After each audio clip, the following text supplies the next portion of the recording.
आप में से कितने लोग ऐसे हैं जिनकी सैलरी आते ही या सैलरी आने से पहले ही शॉपिंग लिस्ट तैयार हो जाती है? ये हम मिडिल क्लास लोगों की पुरानी और सबसे गहरी बीमारी है, जिनमें मैं भी कुछ समय तक पहले तक आता था जब मैं जॉब करता था। सैलरी आती है हम लोगों की पूर्णिमा के चांद की तरह, लेकिन महीने में बस एक बार आती है। पूर्णिमा का चांद भी एक ही बार आता है ना। देखो, चांद तो हर महीने वापस बढ़ता है, लेकिन हमारा पैसा ठन ठन गोपाल। पर क्या कोई ऐसा तरीका है जिससे ये पैसा घटने के बजाय बढ़ता चला जाए और इतना बढ़े कि एक दिन हमें खुद काम करने की जरूरत ही ना पड़े?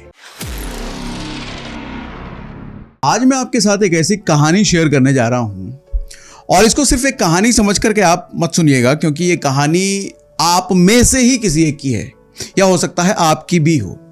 और वीडियो के एंड तक आपको एक ऐसी चीज सिखा जाएगी ये कहानी, जो आपकी और आपके परिवार का फ्यूचर पूरी तरीके से बदल देगी। तो कहानी यूं है भैया कि 3 दोस्त थे, एक ही शहर से निकले थे, एक जैसी डिग्री थी, एक जैसे सपने थे, और तीनों ने मुंबई में एक साथ पैर रखा था अपनी जिंदगी बनाने के लिए।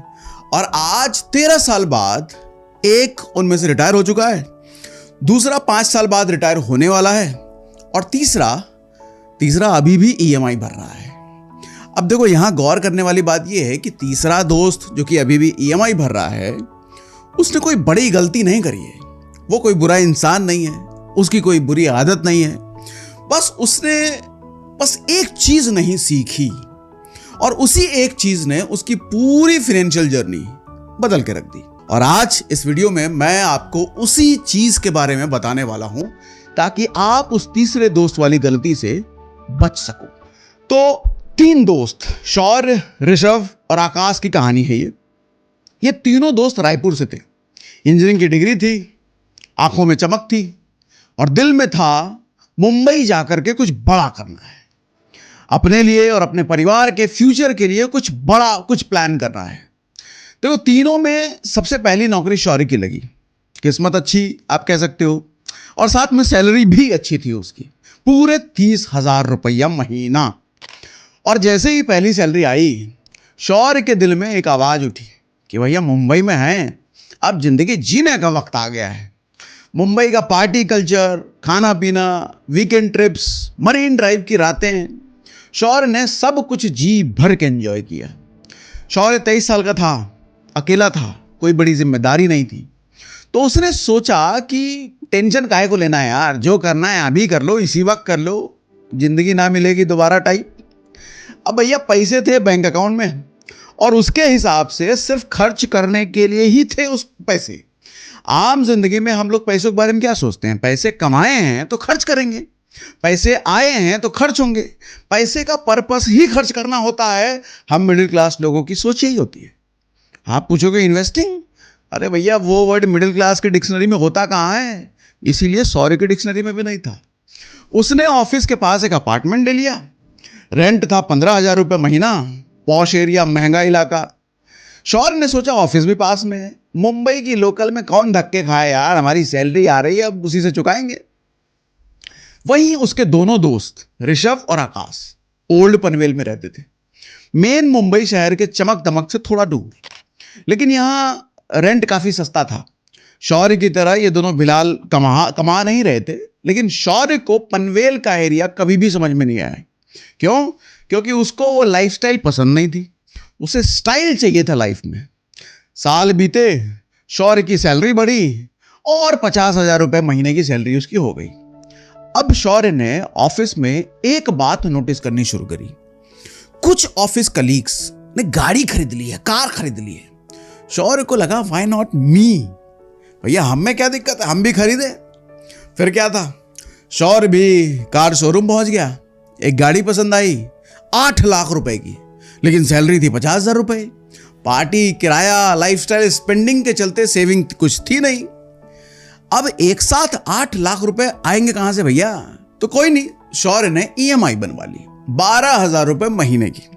अब सोचिए, 50,000 रुपए की सैलरी में 15,000 रुपए पहले रेंट जा रहे हैं, 12,000 की गाड़ी की EMI जाएगी, यानी सैलरी आते ही 27,000 रुपए हर महीने फुर्र हो जाएंगे। तो भैया शौर्य कमा रहा था, लेकिन बच उसके पास कुछ भी नहीं रहा था। और इन्वेस्टिंग रहने दो भैया, इन्वेस्टिंग का सोचना ही क्यों। देखो, जब शौर्य मुंबई की फैंसी लाइफ जी रहा था, तब ऋषभ ओल्ड पनवेल में था और उसके पास नौकरी तक नहीं थी। पापा से पैसे मांगकर 10 रुपए की चाय और वड़ा पाव पर गुजारा कर रहा था। लेकिन नौकरी ना होने के बाद भी ऋषभ खाली नहीं बैठा था। वो आसपास के नवी मुंबई और पनवेल के रियल एस्टेट को समझ रहा था। हर लोकेलिटी, हर बिल्डर, हर प्रोजेक्ट को स्टडी कर रहा था। और एक दिन उसे ऐसी बात पता चली जो उस समय बहुत कम लोग जानते थे कि नवी मुंबई अगले 10-15 सालों में बड़े पैमाने पर डेवलप होने वाला है, मेट्रो आने वाली है और ओल्ड पनवेल जहां वो रहता था वो इसी ग्रोथ जोन में है। तो ऋषभ ने समझदारी दिखाई, दिमाग लगाया। ऋषभ ने तुरंत एक रियल एस्टेट कंपनी में नौकरी पकड़ ली। सैलरी बहुत कम थी, 15,000 रुपये महीना, लेकिन उसे सैलरी चाहिए नहीं थी। सैलरी के लिए उसने ज्वाइन नहीं की थी, उसे इंफॉर्मेशन चाहिए थी। और जब उसे एक ऐसे प्रोजेक्ट के बारे में पता चला जहां कंस्ट्रक्शन शुरू होने वाला था, तो उसने तुरंत पापा को फोन मिलाया। बोला, पापा 1 लाख रुपए चाहिए।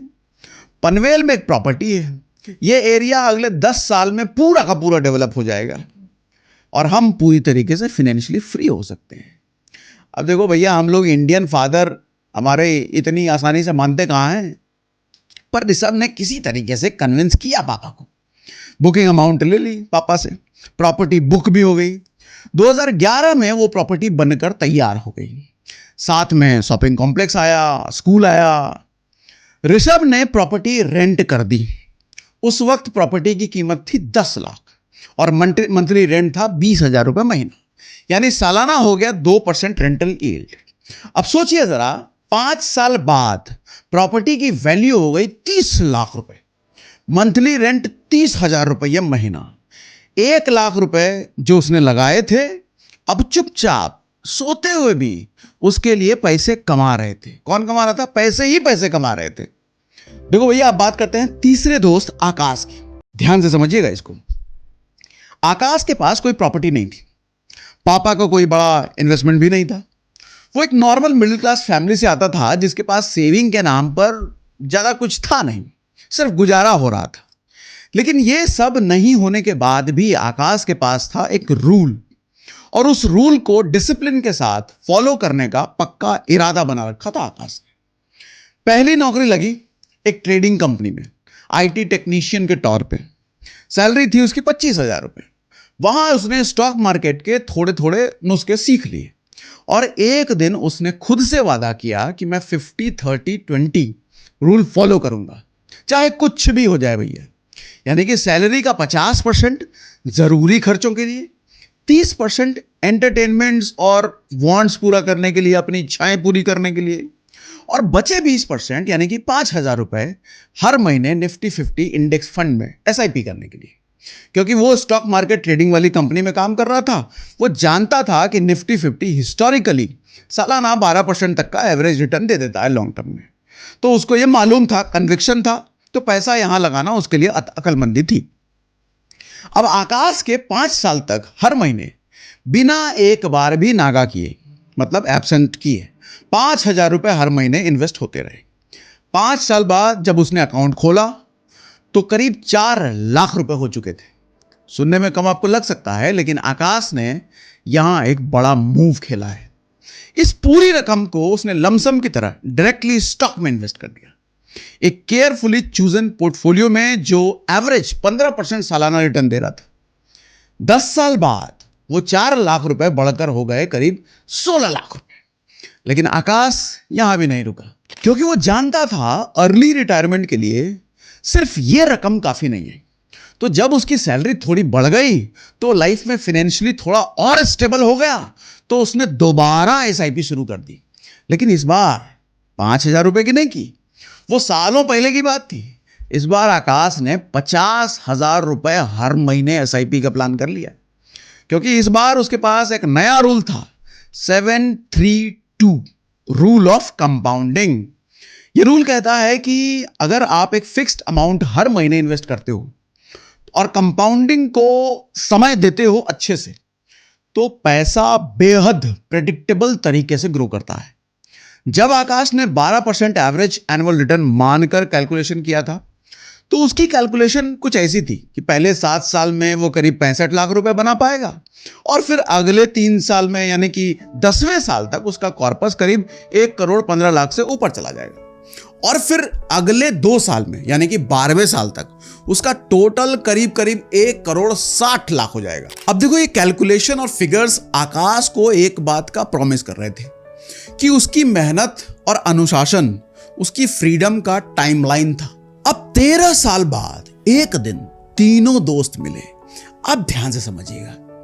तो ऋषभ जो नवी मुंबई में अच्छी पैठ रखता था, उसने शौर्य को एक फ्लैट बेचा 90 लाख में। पेपर वर्क हुआ और जब ओनर का नाम सामने आया तो शौर्य की आंखें फटी रह गईं। यह वही फ्लैट था जो ऋषभ ने 2011 में सिर्फ 10 लाख रुपए में खरीदा था, उसके पापा से लोन लेकर के। आज 11 साल बाद उसी फ्लैट की वैल्यू हो गई थी 90 लाख रुपए और ऋषभ के पास सिर्फ 1 या 2 फ्लैट नहीं थे। नवी मुंबई में ऋषभ के पास 4 ऐसी प्रॉपर्टीज थी और वो भी 36 साल की उम्र में। टेक्निकली ऋषभ फाइनेंशियली फ्री हो चुका था, नया घर था, 3 पुराने दोस्त थे। तो आकाश भी वहां पहुंच गया। आकाश की बात हमने नहीं करी ना, उसकी भी बात कर लेते हैं। देखो आकाश को देख करके शौर्य ने पूछा, भाई ये ऋषभ तो रियल एस्टेट किंग हो गया है और अब तो चिल करने की बात कर रहा है, तुम्हारा हालचाल क्या चल रहा है जरा बताओ, तुम कब रिटायर हो रहे हो? तो आकाश ने मुस्कुरा कर कहा 5 साल में। आकाश का डिसिप्लिन्ड इन्वेस्टमेंट चालू था और आकाश को पता था कि 5 साल में एक बड़ा कॉर्पस बनकर तैयार होने वाला है। शौर्य उस वक्त चुपचाप रह गया, मन ही मन हिसाब लगा रहा था। 36 की उम्र, घर की ईएमआई अभी शुरू हो गई है, बच्चे का स्कूल, लाइफस्टाइल एक्सपेंसेस, अगले कम से कम 20 साल तक और काम करना पड़ेगा। अब देखिए इस कहानी में कोई भी विलेन नहीं है, शौर्य कोई बुरा इंसान नहीं है, वो बस एक चीज समझ नहीं पाया, मिडिल क्लास माइंडसेट। यह माइंडसेट कहता है कि सैलरी आई, शॉपिंग लिस्ट रेडी है, खर्चों का साइकिल शुरू कर दो भैया। रिच माइंडसेट कहता है कि सैलरी आई, पहले इन्वेस्ट करो, जो बचे उसमें से खर्च करो। अब मिडिल क्लास के पास होती है power of loans and power of EMIs. अमीरों के पास होती है पावर ऑफ कंपाउंडिंग। तो मैं तो कहूंगा इस वीडियो को उन सारे दोस्तों तक पहुंचाइए कि आप बताओ उनमें से कौन ऋषभ है, कौन शौर्य है, कौन आकाश है या कौन क्या बनना चाहता है। एटलीस्ट ये बातें उस तक अगर पहले पहुंच गई तो अपनी फाइनेंशियल प्लानिंग ठीक कर सकता है। मिडिल क्लास माइंडसेट की जो बीमारी है उस बीमारी से बचने की वो तैयारी शुरू कर सकता है भैया। तो शेयर करिए अपने सारे व्हाट्सएप ग्रुप में अपने सारे दोस्तों।